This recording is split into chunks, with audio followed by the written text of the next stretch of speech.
يا رب لك الحمد كما ينبغي لجلال وجهك وعظيم سلطانك.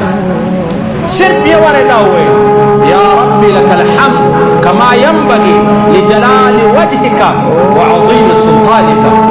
یعنی معنا دا ده چې الله زستا دومره تعریفونه کوم چې څومره تلوي سلطنت بادشاہي لري او څومره ستا حق دی. دا پښتو توري ما درته ویلې زستا دومره تعریفونه کوم.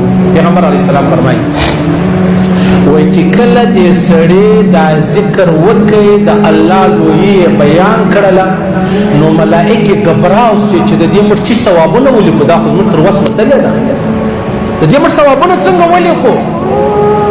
نو الله رب العزت په دربار کې پیش شو چې الله پلاني سړي خدا ذکر وایي چې یا رب لك الحمد كما ينبغي لجلال وجهك وعظيم سلطانك. یو واره وایي مرڅوکو الله پښتنه جنوب څه وایي ملائکه دا ذکر وشي. الله ورته فرمایي تاسو پرېږدئ خالی ولیکئ بیا چې کله د زما سره ملاقات کوي دا ثوابونه زه خپل کوم بغیر د حساب.